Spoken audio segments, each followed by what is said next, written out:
yes. So the context here is that you and I have been having a conversation about how to talk to people who we find it very difficult to talk to.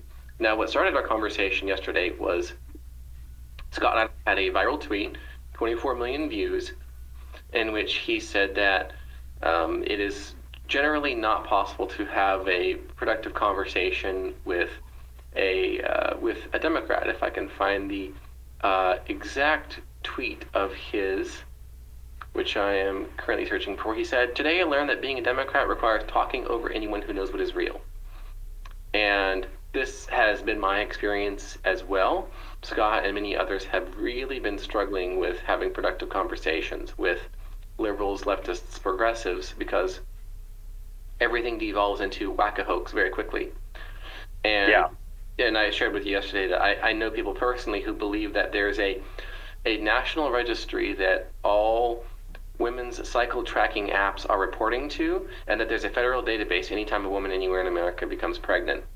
They actually believe that this is real. They believe that Elon Musk now has social security numbers for everyone. I know people who will not open a bank account right now because, well, Elon Musk's just going to empty it and take my money. People who believe this, they are leaders, they are entrepreneurs, they are educated. They're not otherwise necessarily an idiot.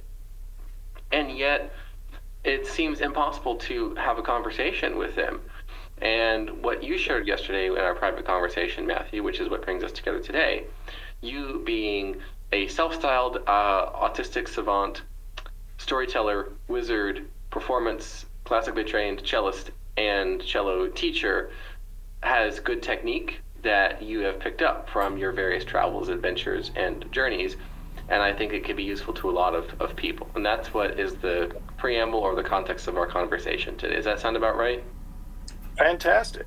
And, autistic savant is sort of self-diagnosed. If you prefer, I can be artistic servant. But yes, I'm a professional cellist. I'm not playing a lot at the moment because we've moved recently, and it takes a while to work in. But I've been playing for 40 years, and so I've got, 100 or so students under my belt, and several hundred concerts, maybe 1,000, a whole bunch of rehearsals, and tens of thousands of hours of playing the cello. And so I bring this kind of a strange background to this kind of a thing, because if you think about what an orchestra does is we have to get together and put on a concert and somehow come to an agreement on what we're all doing on stage together without having the benefit of being able to talk to each other about it. We have to make the notes, but there's no words there. So we spend a lot of time, you could say, getting into each other's headspace in such a way that if I do something you don't expect, you can still work with it, and the other way around. And we have our fights, but it lends a different sort of a perspective to this stuff. So that's where I came from. Now, I'm also the sort of cellist who has power tools. I've done a lot of wood and metalworking too, so I'm very interested in how things go together. And when you combine those two things, you get this sort of structural sense of how to build things that's very highly connected to nonverbal ways of doing that. And what that does in this application is it renders a whole nother layer visible, because most of the time as you're introducing, the conversations are in words. Well, that's wonderful, but what's behind the words that's causing the conversations to explode? And I think we can get at that stuff and develop toolkits, if you will, for sort of navigating that kind of a mess. And as you can hear, I'm speaking. I'm reasonably comfortable being extemporaneous here, but my natural internal language isn't verbal; it's musical. I do, broadband symphonic stuff in my head. I don't think in words or in images. So if it's a little halting, that'll be why. But that's where I'm coming from. And so, where would you like me to focus that so we can be most useful to everyone who is listening? Yes. So what you shared yesterday is when having a conversation with someone who is, let's say, experiencing what we might colloquially call Trump derangement syndrome, where no matter what you say, they're going to attack it, they're going to deny it, they're going to uh, devolve into name calling very quickly. Um, there are those of us who have family and friends that we can't necessarily quote unquote easily get rid of, and we're still around them. And when this stuff comes up, because it always does, we would like to have a productive conversation with them. The goal is not necessarily to convince them that we are right and they're wrong, though that would be nice. I think closer to an actual goal is something like, you don't believe I am evil, and that we're both kind of coming from good faith, or something like that. And there's not necessarily well, you believe that you voted for Trump because you're just an evil person. And that's generally where it goes very quickly, and there's not any generally conversations that are productive about the actual issue. And there's not even a shared agreeable reality. Like at Eyes for the World here, who's with us, he replied, they believe that Doge is secretly dismantling Social Security. They believe all manner of just ridiculous things that they have a religious devotion to believing. And rather than argue about these issues, you seem to have a very different, we'll call it conversation tree, that you build with people who have this. And so what you suggested yesterday was something like, instead of trying to disagree or argue, why not instead talk about what it is you're talking about to find consensus from the very beginning, and focus on what you agree upon. That was helpful to me, and I was wondering if you could walk through that with our listeners here today. Sure. So, by way of background, I've been playing with these kinds of ideas for about the last 20 years or so.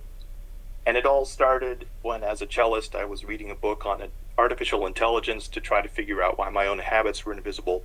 And then it got me into emotion theory and a bunch of other stuff. So, I have wide ranges. But what it boils down to is that there are two problems intersecting at once, and they're different problems. The first one, one of them problems has to do with reasoning, and the other problem has to do with deciding. And these are actually on different axes. I've got a cartoon I post around from time to time that I made to demonstrate this. But, have you ever reasoned yourself into doing something or not doing something, and then just gone and done the opposite anyway? That's really common. So we have a problem with both. The reasoning problem is that the internet blew up argument by giving everyone their own facts and definitions. It's choose your own orthodoxy at this point. So we need a way of repairing argument to be able to function. And the second one is, decision making isn't purely rational, right? The way I describe it, because the whole problem is it's too complicated, so you need simplifications. The simplification is the higher model of decision making. And HIRE, higher, sounds for habit, instinct, reason, and emotion. And together, those four pieces, higher, comprise the entire mind space between inputs and actions, which is how I define decision making. What you need to do with an argument is get someone to decide to listen to you, or ideally to decide not to reflexively dismiss everything you say, or even to decide to help you. But the point is that the argument is the lever, the decision making is the target. So if you have this sort of a problem where you can't argue productively with anybody because everyone's got their own facts, well, the problem there is that we need a way of getting back to common ground. And the terminology I use to do this is I break rationality down sort of into three applications. One of them is just simply reasoning. That's solo rationality. That's doing your own research. So you do enough research, you graduate to the level where you can get into an argument because you know what's going on. Argument, to me, that's shared rationality or team rationality. Let's work this out together.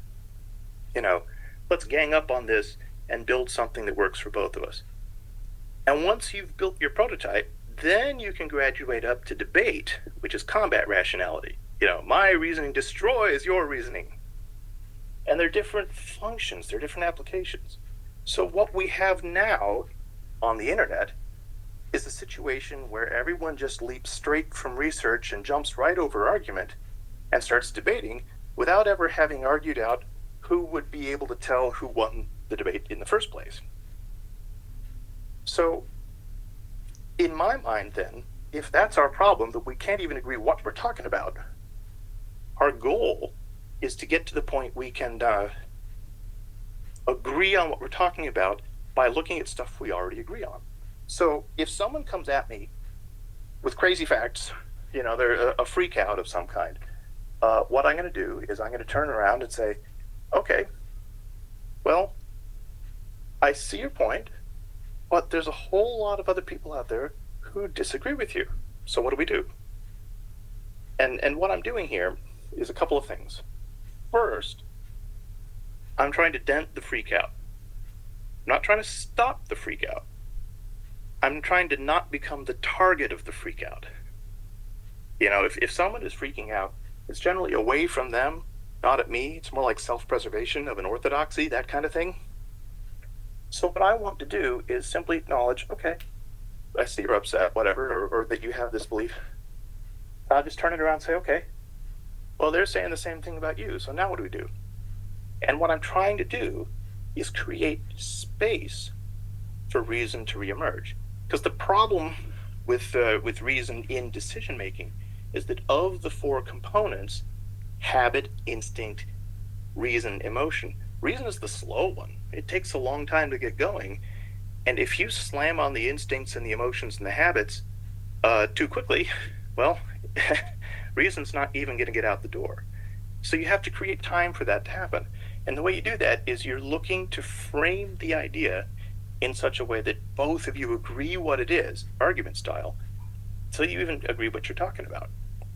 So what I will try to do is shift the problem from, oh, hey, this guy is evil, to, oh, hey, people disagree on whether or not this guy is evil. How is that even possible? And now if we can get to that point, we can say, that's a new problem we can solve together. And suddenly I've converted this from a debate style, no holds barred, we try to destroy each other, to, hey, let's see if we can work out why it is that we disagree on this and how that could work. And if I iterate that enough, keep doing it patiently, I find it has a surprising degree of success. So that's kind of a nutshell of it. In far too many words, of course, but that's how these things go. I'll let you take it from there and direct it. Very helpful. Thank you. All right, so suppose I am having a conversation with a family member, and they start in front of another family member who agrees with them, or friend. This is going to be very common to those of us who have liberals that we know in our lives. They will often talk about their commiserations with one another in front of us, and they'll say things like, things are just so dark and depressing right now. I mean, we have like basically a literal coup being run by the richest man in the world, and it's just awful and terrible. How can people be okay with this? And then they'll say, and it's even worse because there's like a blitzkrieg of executive orders that are just trying to destroy democracy, and it's just so awful and terrible, and they've literally taken a page out of the Nazis. And did you see Elon literally did a fascist salute? This is who these people are. We got to stop them. Yeah, the other person says. Okay, and you're listening to this. What might you say to these two people in this conversation you're witnessing that's happening in front of you at the table, let's say? Sure. Well, it depends on the situation a little, because if you're dealing with more than one person, it tends to escalate into sort of a brawl, where no one's actually listening to anything, and your goal is to be listened to. So in that case, I might say, okay, I see where you're coming from. How are you going to handle the millions of people who disagree with you? What's your plan for that? And I just open there. And by the way, I want to drop this in. You'll appreciate this little anecdote. This is from a number of years ago. And it was a conversation after a Christmas church gig somewhere in central Missouri. with a very lovely bass player. And she said to me all these years ago, in perfect sincerity, the trouble with conservatives is they just don't think. And, for this audience, what I would like to point out is the striking symmetry of that observation. Everyone at this point has had the experience of being under who they consider to be a horrible, awful president doing terrible things to the country. So there's all the empathy in the world for that. We actually all know what it feels like by now. The specifics are unique to each individual. What the problem is, who the problem is, how bad the problem is, but everyone has them. And there is a very, very interesting symmetry going on here. And one of the tells that there's a deep symmetry, I like to phrase it like this: everybody reflexively sorts the world into us and them. But no two people do it exactly the same way. And to me, that is a screaming tell that there is some deep mechanism that's actually universal that's been overlooked. And that's actually where I've focused a lot of my energies. So where this boils down is that if I begin my counterattack from a position of us, them, I've instantly lost and made it worse. If I make it about liberals and conservatives, or, viola players and violin players, or anything, any division at all, I've already lost, because it'll be taken as an us-them attack. What I'm going to do every time is when something comes up, I'm going to deliberately and politely reframe what was said in terms of human universals. Yeah, that's what they were saying about you guys. What do you think we should do about that? Yeah, but we're the right ones, and they're wrong. Yeah, they said that too. Now what do we do? You just keep turning it back and turning it back. And the point is the symmetry. So there is an argumentative technique that I've been trying to develop, and it's the sort of thing that I hope is an idea that will percolate upward through Twitter and find powerful people who can spread it. I'm not that leveraged myself. And I'm a very slow writer, so it takes a long time to get these things going. But this is the idea. I'm going to explain a conception of argument here for you. Remember model trains, particularly those 3-rail trains that everyone used to have? You could run the train back and forth on the tracks, and hit the button on one end to make it go forward, button on the other end to make it go backward, that kind of thing. Argument is like that, and argument runs on 3 rails. And the first rail is logic, right? The timeless machinery that helps us figure out whether we're making sense or not. The middle rail is purpose. Is it a shared purpose? Are we trying to solve a problem together, or are we trying to battle each other to see whose solution wins? You want to be on the same purpose. And the third rail is shared facts and definitions. And if you have all 3 of those things aligned, argument is stupid simple. You just shuttle the argument trolley back and forth over the track until the problem is solved. Get everyone's satisfaction in the argument. And if it gets solved, it puts out a nice little piece of track, and you add it to the track, and you can keep going, and you've just expanded your common base of knowledge. You can even, branch off on a siding and extend it that way. You can grow whole trees of knowledge that way. However, what the internet did was it came along and it blew up the third rail, because now everyone's got their own facts and definitions. Literally no 2 of us are working from exactly the same information streams. And just as an aside, I'm going to throw out that is in fact what people have always been like. It was just masked by school systems and sort of forced perspective on what we had in common. Everyone's always been individual this way. It's just now the internet's made it extremely available. So this is actually an old problem. So the solution is, one more thing about the problem. When you blow up one rail, the whole trolley derails. You can't just go back and check your logic when you can't go back at all because your facts are broken. So that causes people to think people are stupid. And you also can't go back to check shared purpose because the facts and definitions rail is broken. and that makes people think people are evil. But really all we've done is we've blown up the facts and definitions rail. So if we can fix that, suddenly argument's going to work again. So here's how I would propose we fix my model of argument, the toy train model. Instead of having it run in a linear way, we are going to open it up to maneuver.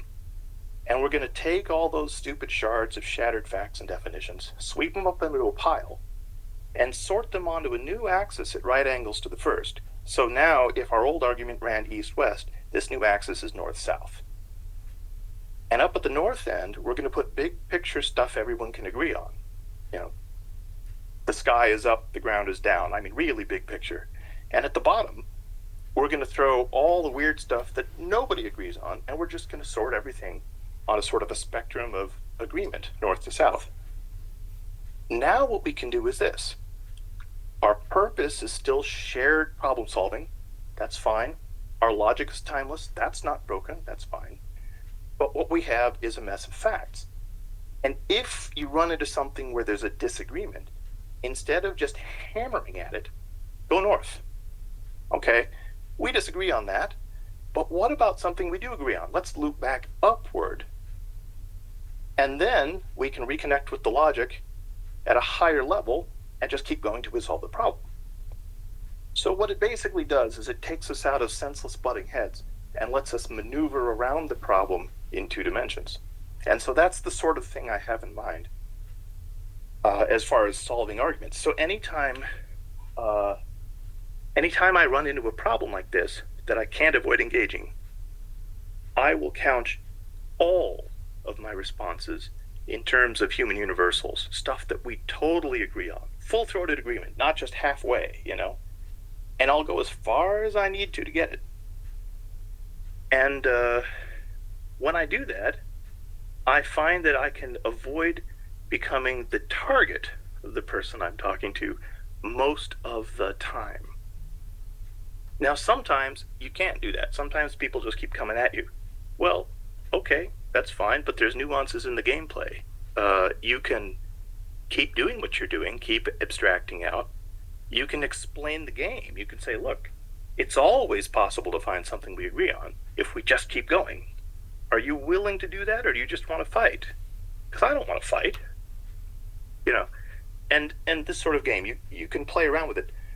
The really high-level application of it is that this is a general solution for half of our problem. This is this problem solving of argument. We prepared argument so that we can actually argue together about things. What we haven't done is figured out the leverage of decision making, which is the whole point of argument, is to affect somebody's decisions. What are they going to do? What are they not going to do? So then we take our newly refurbished argument and we point it straight at human decision making and we turn it on. And we build a model of human decision making that is entirely built on what does not vary from person to person. And in order for it to work, we all have to trust that that's true, which means we have to base it really, really far back in the universals and then lever it up from there. So I can do this, actually. I have such a model in my head, but the writing of it is complicated for someone who does not think in words or in images. So, you know, that's my long-term project. And hopefully we can keep civilization running long enough for me to, you know, get it put together. But that's the game. And in the meantime, we can all just argue better by simply refusing to take the division bait and saying, okay, let's reframe that into something that we can actually both agree with and then work on it from there. So back over to you, see what that does for people. Excellent. Now let's try to see how conversation tree might go very different. Let's say now it's just, if it's all right with you, Matthew, we'll do a little bit of role play here. Let's Sure. see it in action. Perfect. Okay. So let's say we're sitting down having a coffee. I'm famously a Democrat. You know, I have a coexist and bumper sticker on my car. I have, let's say, gay pride bumper sticker on my car as well. And let's say we're sitting and having coffee together, and I'm checking my phone, and I say, I'm glancing at CNN, and I say, wow, it looks like this really is a literal coup that Elon Musk and Donald Trump are running. This is just terrible. I can't believe that I can't believe that people voted for this. Isn't that awful? Yeah, it sure looks like it the way they framed it. That's my So answer. Sorry. Did I cut you off there? what would you say to me when I say that? I would say, yeah, it sure looks like it from the way they framed it. So I might say, I would say, yeah, I can't believe this is happening in our country. It's just that things are just so dark and terrible right now. Yeah, and I'd say, well, yeah, that's what the Republicans thought during the Biden years. Crazy, isn't it? And then I might say, well, everything was just so better under Biden, and now things are just totally dark and just chaos everywhere, and its democracy is literally at risk right now. Yeah, that's what they were saying in reverse the whole time. Democracy is totally under attack. Everything's terrible, and now they've changed their tune. It's really remarkable, isn't it? No, it's for real. Trump is literally a dictator. Like Elon Musk is out here giving Nazi salutes. I mean, it's just literally a fascist takeover of the entire government. I'm just afraid. Well, sure, but that's again what my Republican friends were saying about Biden. I mean, look, he stole the election, and he made everyone lose their jobs because of vaccinations. I mean, it's very symmetric kind of a thing. I think that's very interesting. Well, obviously they're wrong. That didn't happen. I would have to look into those facts. But no, no, this is real this time. I mean, I didn't vote for this. Nobody voted for this. What are you talking about? See, you're right. That's exactly what they were saying about you guys. Isn't that amazing? What if there's some way we could resolve that? You mean like we could impeach Trump? Now, see, that's just mirror thinking again. You know what I'm saying is, my Republican friends are mad about the Democrats. My Democrat friends are mad about the Republicans. I look at that and I say, hey, wait a minute, maybe there's something we're all missing. What if we could find something there? What would that look like? Well, I don't understand. I mean, we have people losing their rights. I mean, women's rights and LGBTQ rights, and things are beginning. Everyone's losing their rights, and this is not the time to come together and have conversation. We need to stop Trump. We need to get Trump. What are you talking about? See, you just sound like the Republicans talking about Biden during COVID. Same stuff. I mean, that's what they said too. And here we Well, are. they were wrong. They were wrong. Yeah, that's what they said about you guys too. You see how I can do this? Every time I can just deflect it. And my goal is to do two things. I want to remain calm, which, and I'll get to this in a minute. I want to remain calm and I want to create curiosity. The calm is the hard part because everyone is so frustrated. My source of calm, which is aggravating to me, ironically enough, comes from having applied the argument tactics to human decision making, which means I understand how it really works. And that way I can be calm because I think I know what's going on. But not having explained that yet makes it sort of difficult. Anyway, but that's the tactic is the same. The tactic of maneuver is whatever you frame as a division, I will encapsulate with a larger universal. And it seems like the universal is, yes, that's similar to, if not identical to, what the other side said about you. That's the easiest one because you don't have to debate anything. If you get sucked into a debate, you've already lost. The goal is to frame it as an argument where we can both agree. Here's a little nuance in that too. We can agree that we disagree who is right, but we can agree that there is a disagreement, and that has when we have a consensus forming on what's actually going on, we've suddenly created a frame of the problem we can work on solving together. And I do want to clarify that as I was saying it, I realized it.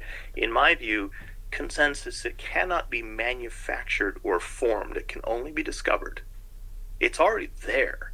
You can't force it by, lying or rhetorical tricks. You're looking for something that actually already exists. It's just you have to go back so far to do it that it's quite out of the mind of most of the people engaged in these low-level tactics. You need the strategic vision of discovering the consensus that existed the whole time. Gotcha. So where might this conversation actually go? Where would you want it to lead it? Because I just want to talk about how all these terrible things are happening and all the rights are getting rolled away and, just whatever is on CNN. And Sure. All right. Well, what I would say is, okay, we have a sort of an option here. We we have this little problem of, and in this direction, it's actually easier because if you are, say, an Orthodox Democrat who's complaining to an Orthodox Republican, and the Republican is listening and trying to employ my tactics, it's easier because the Democrat believes in democracy. so so what you can do is you can, if you want to play on offense a little bit, you basically frame it as, okay, so what you're saying is your side lost the election to this terrible person, and you're not willing to let the other side have their turn at bat, and you've got to stop them by any means necessary. How is that compatible with democracy? well, he's trying to take away democratic rights. He's rolling back voting rights, and he's taking away rights. We got to stop him to save democracy. Yeah, but you haven't answered my question. I'll simply reiterate it. If democracy involves the give and take of power, and the people get to vote on who's in power, then the person in power is the person in power. So you've got to frame for me why you can just say, because this is like the game with pronouns, right? People who are into language's self-expression want to declare their pronouns, and that's how the world will know who they are. People who are into language's coordination, on the other hand, want to keep the same stupid pronouns so we can all just agree on what's said so we can get on and do something. So if you're in the business of declaring pronouns and all of that, but at the same time, you're not letting the Republicans define themselves as decent people. As we're the good guys, we're all this, that, and those people are terrible. I'll say, well, those people don't agree they're terrible. So now you're in the position of having lost an election and being very upset about it and claiming that the other side is terrible and they need to be destroyed, when the other side says, no, we're not terrible at all. We're just trying to help out here, and democracy is how that happens. That doesn't make any sense. So, you can play logic games like this, but you can't play them until you've blunted the initial attack with the universals. And what do you mean again by blunted the attack with universals? Most of the time, when people start out with proclamations about the other side, what they're doing is social signaling.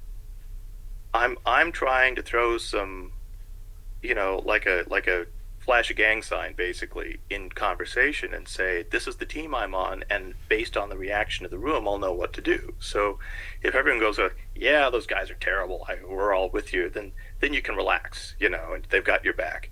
And if they're not saying anything or looking at you funny, then maybe you're not in the right room, So these aren't, and this gets back to decision making. Why did someone decide to lead with that kind of a comment? Well, it's not purely rational. It's habit and instinct and emotion too. So if somebody really cares about some corner of an issue and something's been particularly affected, well, that's going to be big. Or if they happen to feel existentially threatened by something, well, that's going to lead. And if it's just habit, or all the people they've ever been around say the stuff all the time, it means the same thing as, hello, how are you? How's the weather? So, your game, once you've gotten into the decision making a little bit, which again we build with the revamped tool of argument, is to figure out, to discern which of the four decision making components is driving the conversation.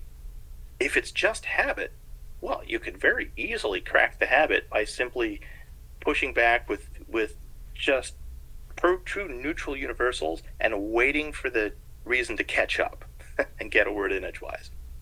And if you are up against emotion, well, that's where you kind of let the vent go a little bit and just encourage, and you can actually, if you're careful about it, deflect with universals from coming from a position of emotional support. That I'm not actually debating you. I'm seeing how upset you are. Yeah, it's terribly frustrating, isn't it? It makes me pull my hair out. get on the same page emotionally. If it's existential and they're just in a flat out panic, well, again, there you have to decide. This is a little bit like, what they tell you in swimming is if someone is drowning, you don't go out there and just grab them because they'll push you underwater. You feed them a towel. And if they grab the towel, you let go of it. You say, no, I'll tow you in, but we got to do this safe or we'll both drown. It's a discernment game about what's driving it. And again, argument is your tool for interfacing with another person's decision making. But the targets, there are four major targets within the decision making pile, and that's what your game is in that sense. What does success look like from one of these conversations? They just simply change the topic and talk about something else? Sometimes you just reach a point where I guess you could say that you have to use the discernment here. You're not going to change somebody's mind. And in fact, it could be helpful to say, I'm not trying to persuade you of my position. I'm trying to persuade you that other positions are available if you want them. Because if you go in too hard, you're going to provoke an existential counterattack. The defenses go up. Can't win that way. So early on, you're just trying to say, look, we're all in this together. Everyone's actually very upset about politics and has been for decades now. So I'm simply trying to get out of the conversation with two things. One, the person maybe hates me a little less, if it's that kind of a thing. Two, the person at least has had a momentary experience of, oh, there's another way of thinking about this. Because, the typical thing that we all do in the situation is we look around in frustration. You say, those people aren't rational. Well, number one, everyone says that. Number two, you can only get where you're trying to go with human universals. And if you say those people aren't rational, what you really have to say to get a solution is nobody is rational. And I don't think that's a useful thing unless you frame it in just the right way.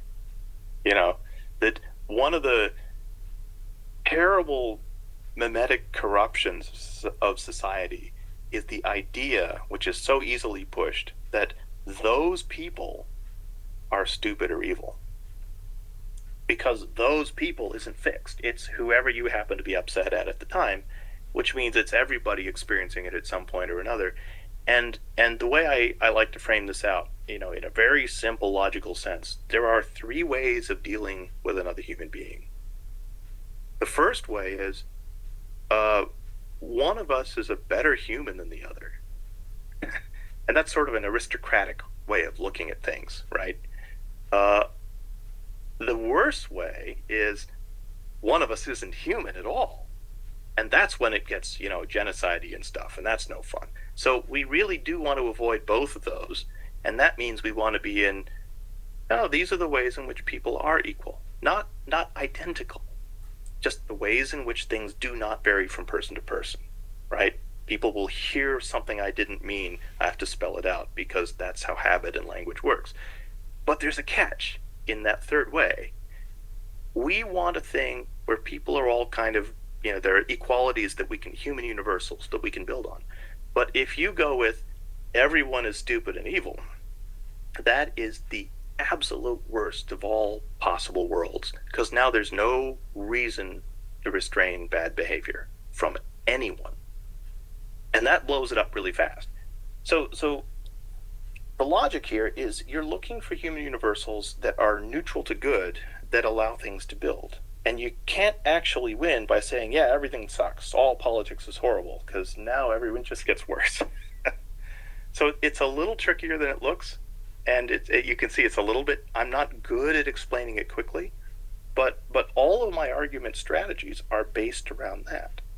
And when you point them at decision making and you realize that it isn't just rationality in the mind space that goes between inputs and actions, it's also emotion and also habit and also instinct, all playing roles in there. And definitions are as broad as you want for something like this. These are not These are accurate, not precise.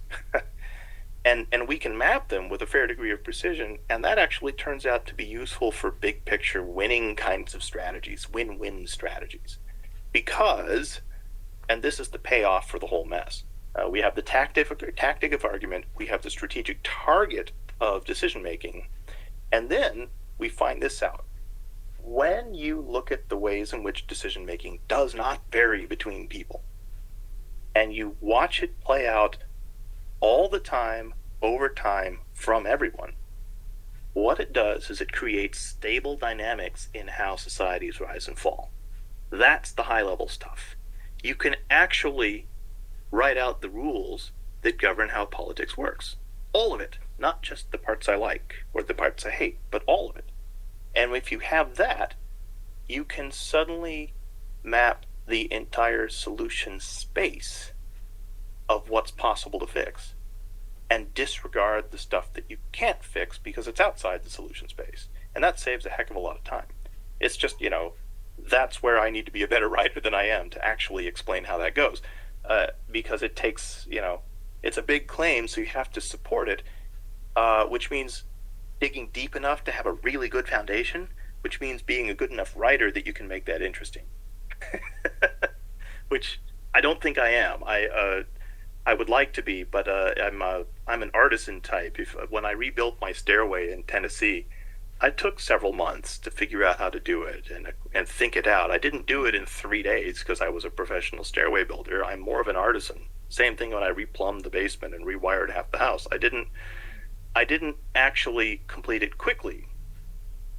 I'm not a professional in that way, but you give me time, I can focus the big gun on it and do a lot of damage. So, these are really interesting ideas that convert the problem from a zero-sum win-lose us-them into a solution space for thriving, happy society filled with thriving, happy people. And the way you do it is you make sure you separate your universals and your uniquenesses onto different axes. And you say, look, you can be as different as you want over here, but these ways over here are the ways we're all the same. And if we work within that space, the sky's the limit on what we can actually do. And that's real golden age type stuff. And the tactical wedge that breaks into that space is the idea of repairing argument so that you're not debating. You're framing everything in universals, and you just keep riding the ladder up until you get to something everyone in the argument can support, and then you problem solve from there. I'd like to see if anyone has any questions, comments, or concerns. That's a great idea. This is, I think, to open it up.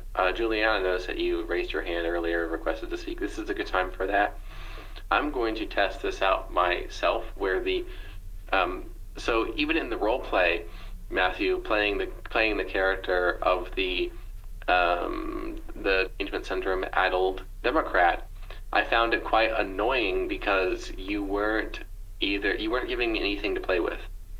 You were radically with me and also reflecting it back. It was like you were holding up a mirror, and that was really annoying, I found. Yes, that was the purpose. All right, Julianne's going to join us here. Question, go ahead and join in. Hi, everyone. My question is, it's not like you're walking around with a briefcase full of evidence and stuff. When they ask you, oh, show me the evidence, or, oh, you just heard on the news, show me the evidence and stuff, how do you reply to that? I would counter. Let's see. The issue is that someone who says, show me the evidence, is looking for a target to debate, to pick apart. The problem we have in media in general is that people who love debate have captured the airways so completely that it doesn't occur to people, literally does not occur to them, that they can frame them in things in terms of consensus first. So, the problem with evidence is that if I show you any evidence at all, you'll be able to find, 15,000 contextual holes in it. And it doesn't matter whether the evidence is for or whether the evidence is against. So I find it to be not productive. Now, if somebody wants to say, show me the evidence that your strategy of argument works, then what I do is I pull into my bag of tricks about universals of human decision making. And what the strategy is, again, is to retreat to universal roots that are sufficiently universal and self-evident that we can easily agree that they're true without having to fight it. Does that get anywhere close to answering your question? I mean, short answer, I think evidence is dangerous. Yeah, because there's one example where, there's the thing with the, like, San Francisco and, like, homelessness, and someone was saying, oh, there's no problem there. I went there, I didn't see anyone. So I was saying, like, you didn't probably go through every single roadway and look for and, do a big search. Like how do you, like answer that kind of thing? Yeah. Like, anecdotal experience kind of thing. Yeah, I think the answer is everyone has different data. Everyone has different anecdotes. So, what I would say is, all right, so we can agree that if this was your experience, it's very easy for me to go out and find someone who had the completely opposite experience. And you won't convince each other either way. So what do we do? Like that. See if I can frame it this way. The purpose of argument, as distinct from reasoning and debate, is that it's a shared method of solving shared problems, win-wins. So I'm not in it for scoring points. I'm actually in it for solving problems. And the most normal thing in the world, especially in the internet amplified chaos, is that literally everyone has a unique perspective on what is and isn't going on. So no two of us are going to have the same evidence. And so what do we do about that? Well, if we're going to do anything together, we have got to prioritize finding a common frame before we even bother to debate anything. So that's kind of the game, is I'm just going to retreat and say, okay, I'm not going to argue with you about the evidence. I'm just going to point out that lots of other people have opposite evidence. So what do we do? And that's how I turn it around. So it looks like with the call to action is not so change your mind now. It's so what do we do? And it empowers the other person unexpectedly, because they're probably not expecting that. One of the Anons here with us replied and said they usually don't even engage with your evidence. They skip right to dismissing it because of where it came from. So I've got this a lot where I'll share it. I found out, I learned ABC. Oh, you got that from the conspiracy theorist? Huh? And there's just, it's like a tribalism before truth. And if it doesn't come from my tribe, it couldn't be true. The idea. Yeah. So there's a way of explaining this that gets into what you find when you poke at decision theory, decision making, and the way this stuff goes. If you think about how anything at like the midwit graph in the meme world, where you start out and it all looks really simple, and in the middle it looks just terribly complicated. Stick with it long enough, out pops a new higher level simplicity like that. One of the higher level simplicities that pops out with respect to tribalism is so counterintuitive that it's going to make sense to maybe a tenth of the people who I just say it to. And what it is this: when you take a body that's defended by instinct, again, that's one of the big four of decision making, and instinct is pushing against a built-in visceral sense of self to make you do things. That's its lever. But then you take an analogical intelligence. It's all about finding patterns and patterns of patterns, which is what analogies are. And you take that thing and you stick it in the same body, it's going to construct an abstract sense of identity that expands to whatever you've ever cared about for or against. So, me becomes my car, my family, my tribe, my job, whatever, everything. And because it's all stuck in the same place, which body-mind entanglements is a classic piece of deep learning in cello playing. I teach people how to do this.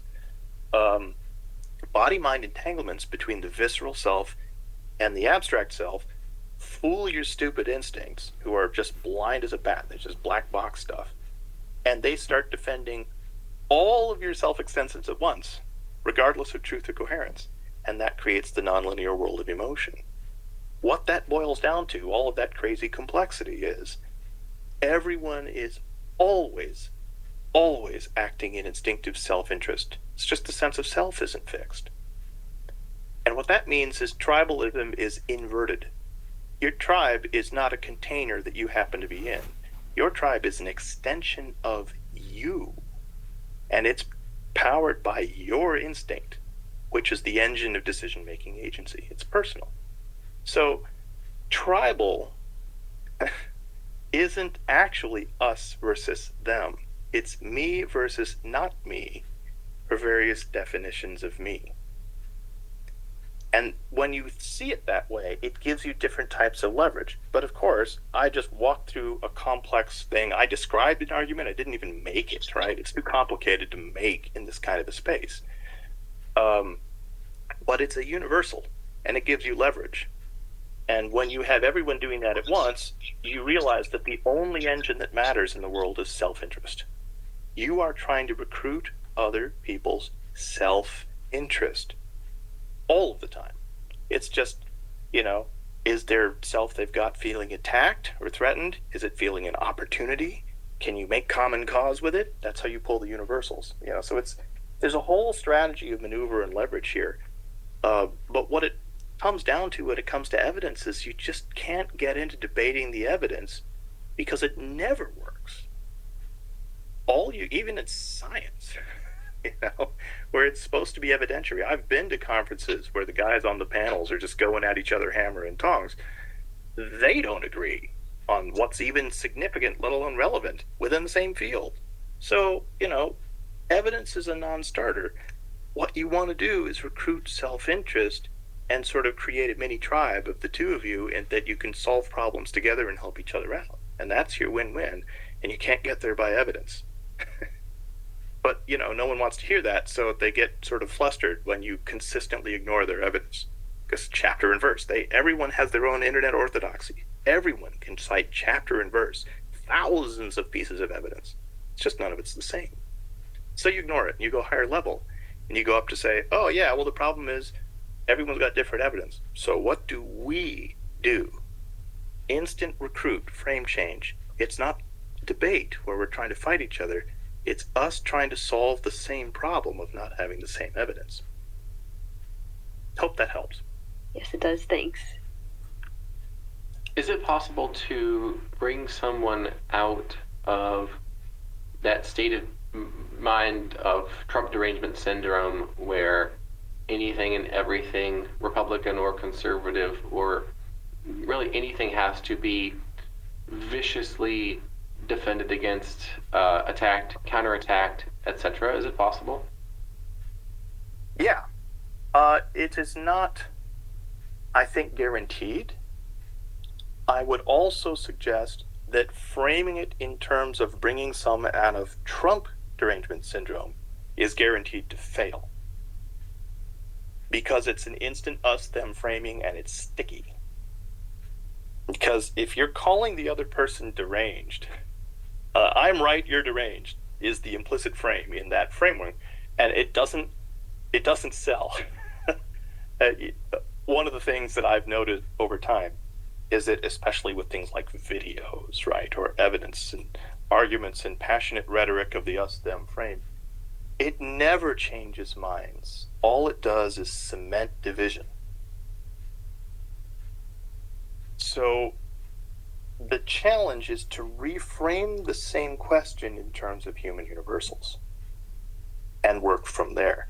And so you might say, given the divides in politics and that no one even agrees what's real anymore, is there any way that we humans can work together and find our way to a thriving society full of thriving, happy people? And I think there is. It's just we have to walk that walk together, which means being able to get on the same page, which means really rigorously avoiding division. And, this is really hard to do because one of the casualties of the internet is shared definitions. That's why I talk about it being facts and definitions. It is a guarantee that I'm going to use a word and someone will say, oh, that's the wrong word. My answer is, it's the internet. What do you want me to do? Everyone's got their own words. But the thrust of it still has to be, we've got to get on the same page. And if you start from a linguistic frame of, we're right, you're deranged, I don't see how you can sell that. It'll just piss off the other person and they'll get defensive and they'll stop listening to you. That makes it somewhat of a lonely path to walk. I think you might be able to call it what used to be classical liberalism, but again, it's the internet problem with labels. No one agrees what the labels mean, let alone what they should be. So I don't know, the labels don't actually matter to me, it's the concept. So what do you think of that for a not answering your question precisely, but bending it in the strategic way I'm describing? It seems like it could work to at least bring down the heightened angst, anxiety, attack desire, specifically because, like you said, you said it today and you said it yesterday, something like, you may not get the person to agree with you, but it's something like you persuade them to not see you as a target, and also persuade them to realize, gee, there really are people out there who believe what I believe, but they're from the other side. It's a sort of an awareness situation. Most persuasion is not 0 to 100. It's 0 to 1, 1 to 2, 2 to 3, so on and so forth. Yeah. And it seems like this is something that can get people moving out, but it's progressing when it's very difficult otherwise to get them to progress. Yeah, and I would agree with that. I would say it is a de-escalatory tactic, that you're looking to lower the temperature a few degrees, and if you can do that consistently, you get a reputation for it. Now, there are some other things that you can do with this, and I'll just run down a couple. First, it's super easy to smoke out trolls. Because what's the one thing a troll is never going to do? Agree with you.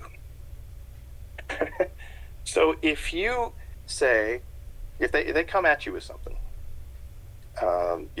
like, for example, viola players are wonderful people or something like that, and you disagree. No, actually, I think we're all fine. And no, but you said this, and they keep kind of changing the subject and focusing on disagreement.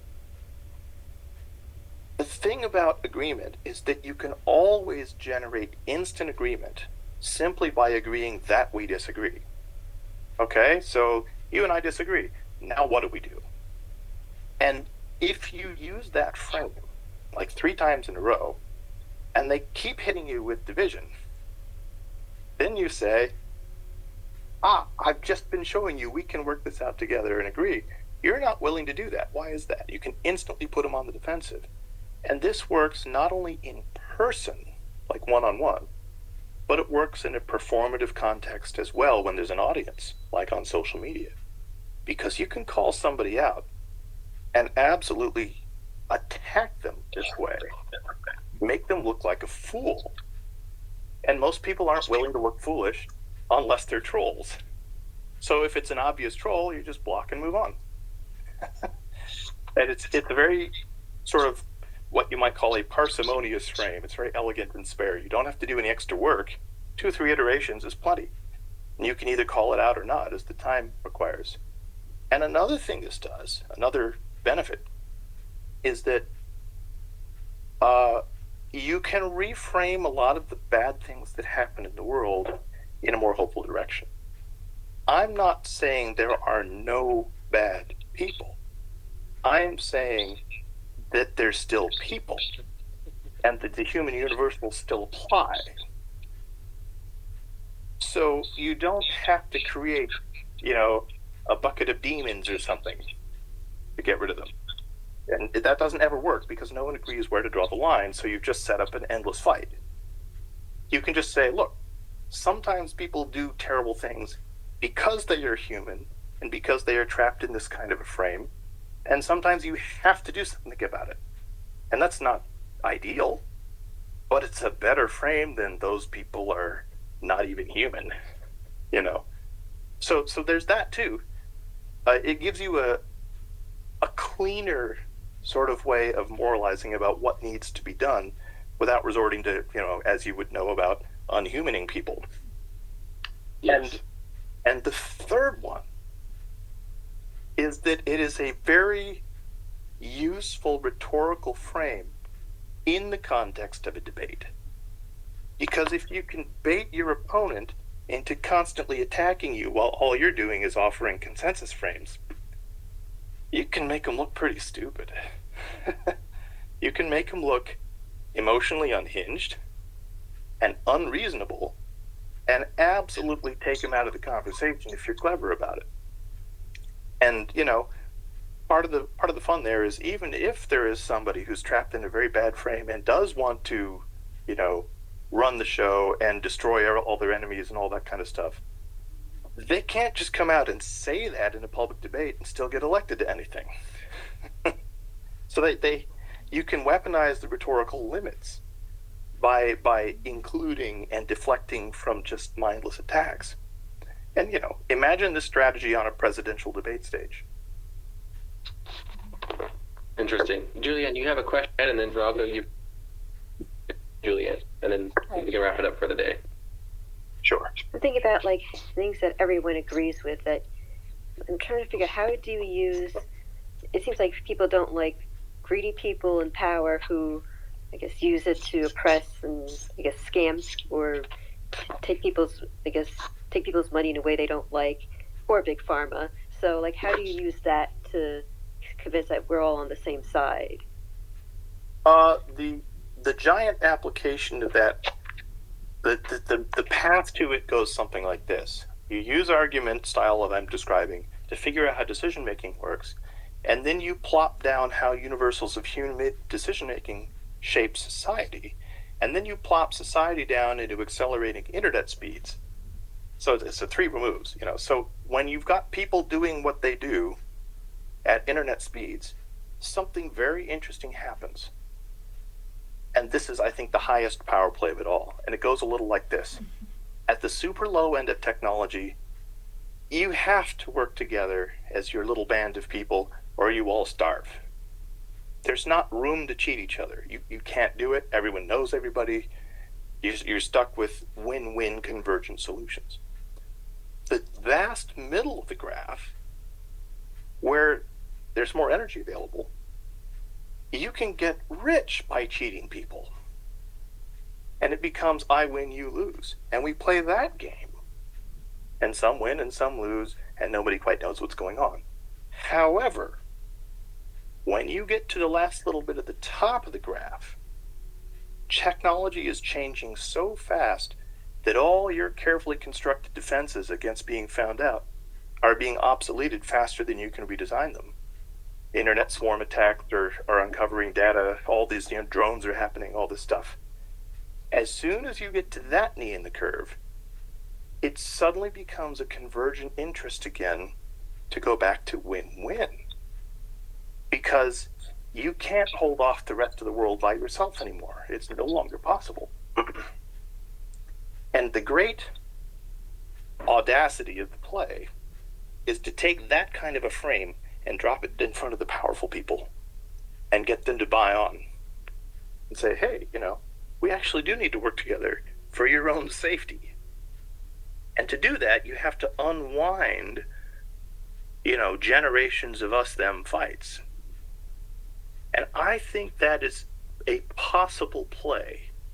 But that's basically what it comes down to, is that nobody wants to feel like they're being cheated. So you need legibility. So you need universals. So you need argument. You go back down the chain and you build it. So you can see this is such a simple question. And the reason it's hard to answer is that you have to put the whole chain together before you get to the real power apps. And that's, I'm still building links in the chain. I can't just present it to you nicely and cleanly just yet. But hopefully that's a little bit of a helpful way of thinking about it. I got to think about that. It's interesting. Thank you. Drogo, go ahead. You'll finish us up for today. Hey, thanks, Joshua. Matthew, nice to meet you. Smart friend of Joshua is someone I'd want to meet. So thanks for doing this space.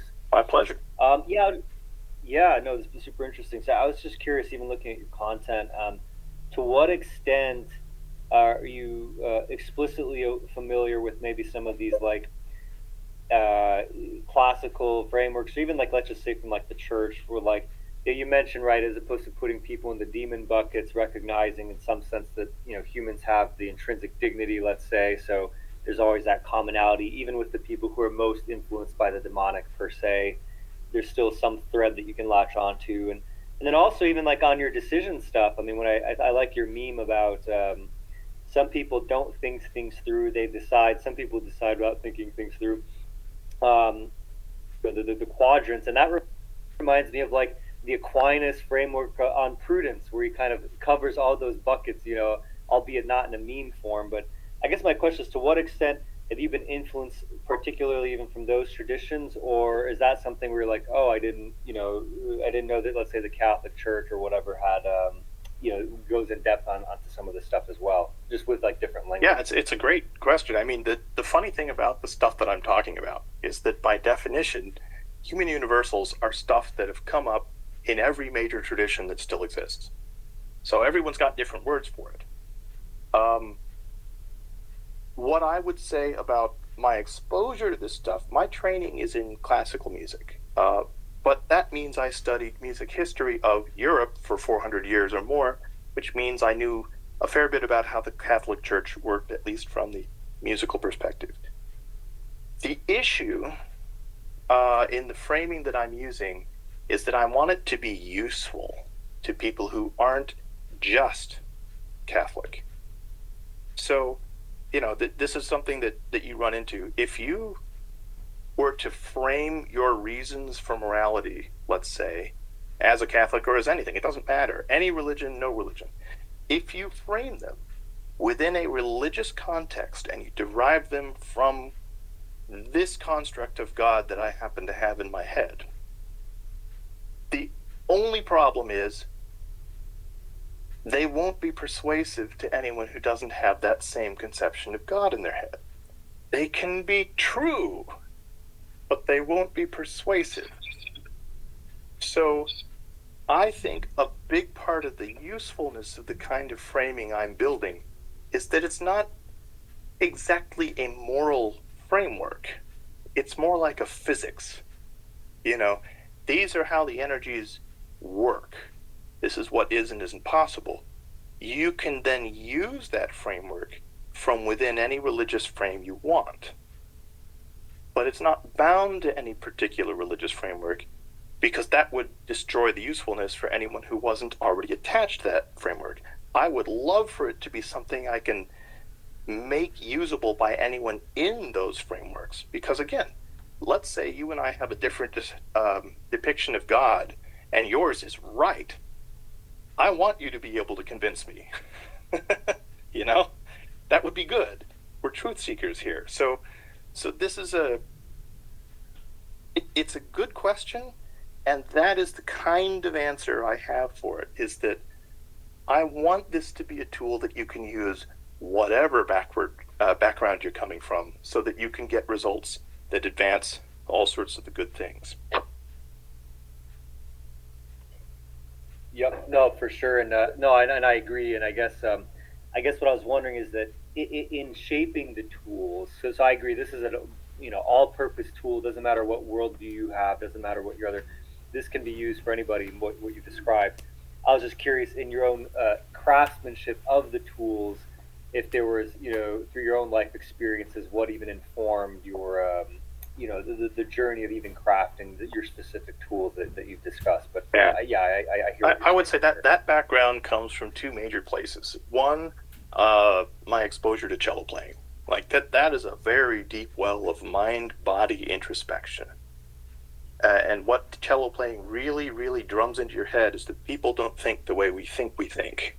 There's all kinds of hidden layers that you have access to, but it's indirect.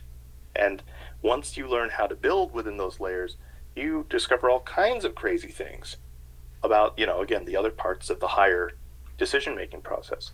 The other, I would say, precipitating element that really hit was a double whammy I had.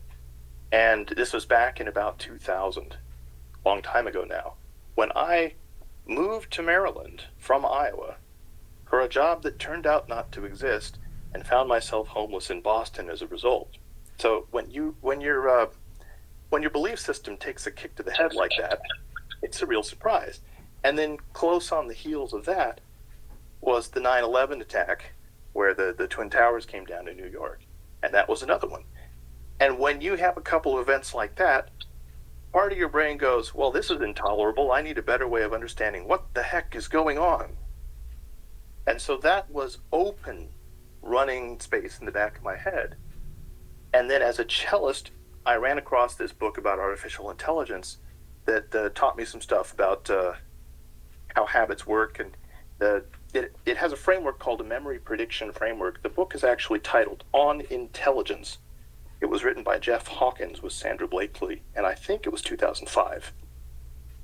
But it was while I was reading that book that I had an accidental insight caused by standing in exactly the right place and looking in exactly the right direction with a certain trick of the light, and all the dominoes went down at once.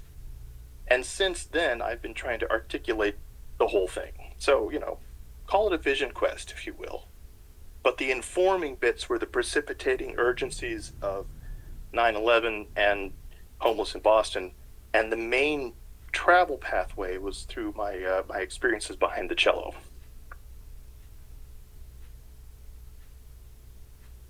Awesome. Thank you for sharing. Yeah, my pleasure.